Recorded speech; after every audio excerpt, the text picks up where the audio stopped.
beautiful country, right, Jeff? Teton and Yellowstone National Parks, just driving through here. And just a couple of reflections, and I've kind of gone into this in depth before, but it's like one of the things, one of the things real quick, I have to make this quick signal battery, but it's like the circular gas stations everywhere in the park. Like, we were down in Oregon, and we see now they have like the, I don't know, whatever the name of the company is, and they've got like the biodiesel, and they've got all the like local foods. And even in Jackson, Wyoming, they've got the Jackson Health Food Store, or in Bozeman, the food co-op. I mean, contract with one of them, and get some healthy food available in the gas stations. It's like the people in there that got like zits in their faces and shit, and like, give them like a CrossFit gym, like calisthenics park, and have like weekly challenges and shit. The people working in the park, the rangers too, you know what I mean, and connect more to this. Again, it goes into this concept, how we need to sort of revolutionize or bring these national parks, leverage them, and bring them up to par with what's going on. And right now we're rewarding economic fitness and people who have the money, the resources to pay the entrance fees and drive their cars in. And specifically here in Yellowstone, we're looking at in the winter the snow coach and snowmobile tours. They go up into the park, and so people are paying $100 to go on to actually go on the tour, and then it's like $100 a night in the hotel. It's a really expensive thing. And we want to coexist with that and what exists, but you also want to build something, an option for human power. There's a huge industry of the outdoor industry, as well as the fitness industry, the Nordic skiers. You look at something big like CrossFit. It's sort of what we're trying to do with this one-dog class concept, and the idea of this race, maybe like from Bozeman down to the parks to Jackson, is we want to plant the seed of how we can build this into something bigger, and begin to reward not just that economic fitness, but the environmental and also the physical fitness. We're talking about all these different way stations, have some calisthenics parks, have some CrossFit stuff set up. Wouldn't that be great? You drive in this park and it's like people are snapping some pictures, and I don't want to be all negative because I stop and there's a guy there and he's got a couple kids, and I stop and pull off, and I'm real frustrated because the traffic's all backed up, and and really they should have everyone, if you stop your car, you really should pull out at least 50% off the road so the traffic will continue. But 30-40 car pileups here in Yellowstone Park, but then we look off the distance and we see a grizzly bear or something, that hallmark image of the wild, and this is down here. So it's just basically like a big ranch that's sort of owned by the American people. And I think the American people, you look at that, the photograph, the imagery of Roosevelt. I go back, I read that huge book years ago, 1,000-page book, whatever, I don't remember the author, but it's that image of Roosevelt. He was like in the fitness and he's younger, he's doing doing the dips and the parallel bars and that kind of thing. And we need to get that sort of thing up in these parks, and scoop get out of the car. They ought to be healthy.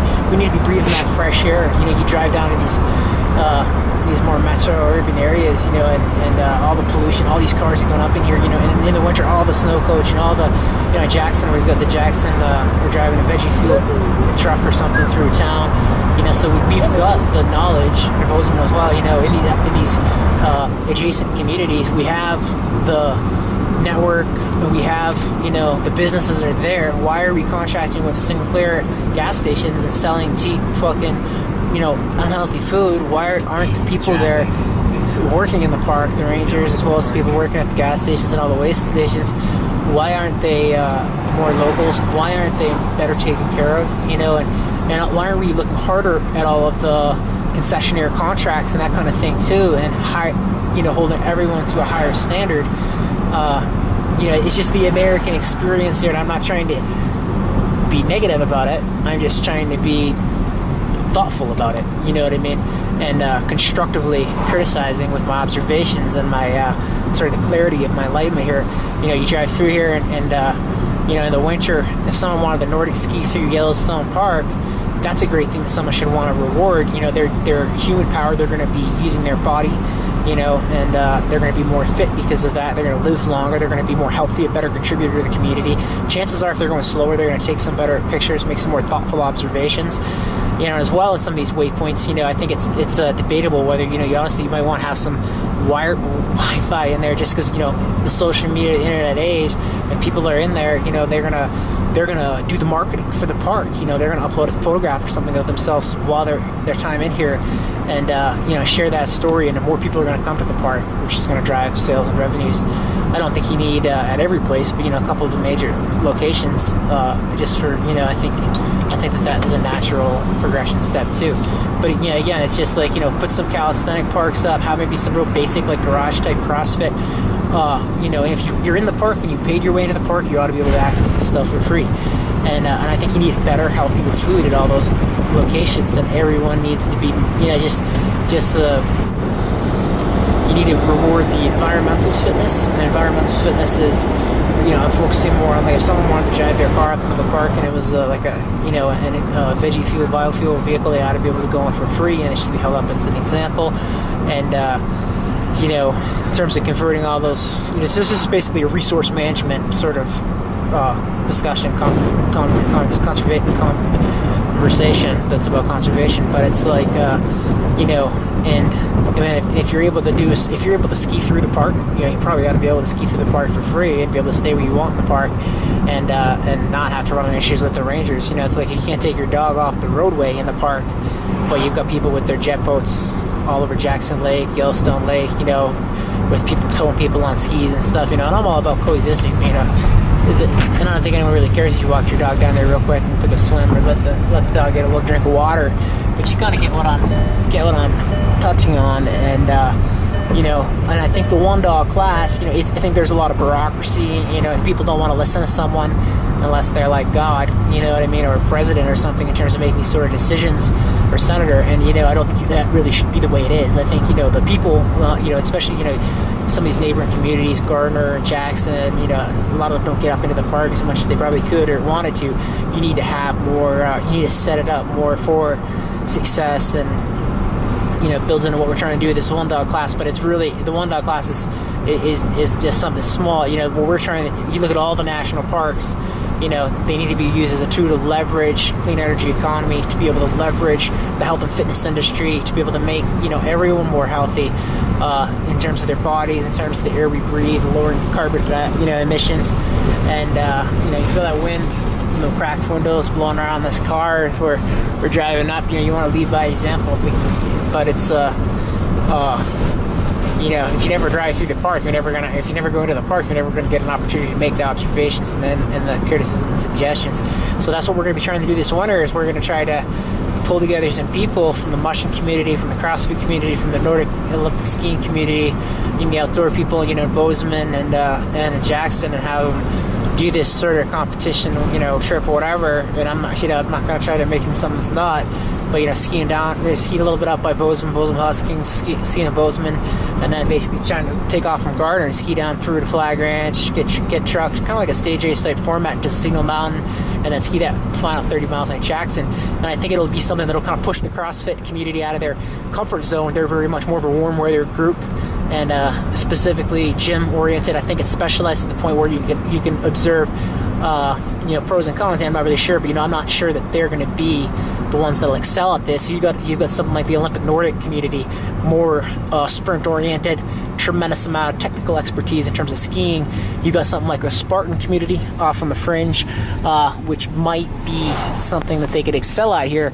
But again, the distance, the temperatures, the fact that we're skiing, maybe we need to throw in some calisthenic challenges here and there and the thing, but it should be tied to the social mission, and that's what we're trying to do with the one dog class too, is reconnect the big sport of mushing back, Iditarod, back to the original, impetus, which was bringing the theory, the vaccine, helping people, and trying to preserve something historically that was beautiful. And that's kind of what Roosevelt, the parks, the national parks too, is preserving the nature, the wild, so that we're not all eating this preserved packaged food and this shit. It's local food systems, it's local economies, it's building that resilience for communities, and I don't want to get too detailed in all this stuff. We're trying to keep it simple here, but Jason, Wyoming, Bozeman, Montana, if set a couple weeks aside and do this sort of a trip, and we can get the right kind of people, right representative from the mushing community, the right sort of representative from the dog mushroom community, as well as some people from the CrossFit, the elite CrossFitters, some of the skiers, and sort of give them an opportunity to do this. I don't want it to be too staged. I want even some of the Spartan people. I want it.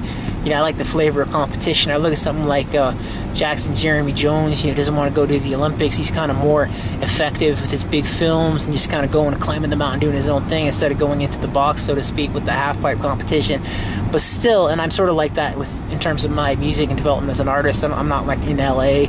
I'm not part of the politics and pettiness, that sort of thing. I'm kind of have the freedom to be innovative, creative, and sort of push the envelope, and that way, still, there's a need, I think, for everyone to have an opportunity, especially if we're looking for future generations, younger people, to sort of carve a niche in a market and to be able to make money and have a career and have stability for families and future generations. And you want that equality.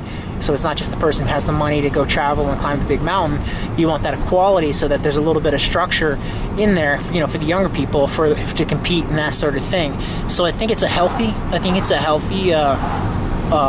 option, this concept of this. And I would love those guys, Teton Gravity Research, and those guys to come too, because if you have these things that are only invitation only here and there, it's basically again about politics, it's networks.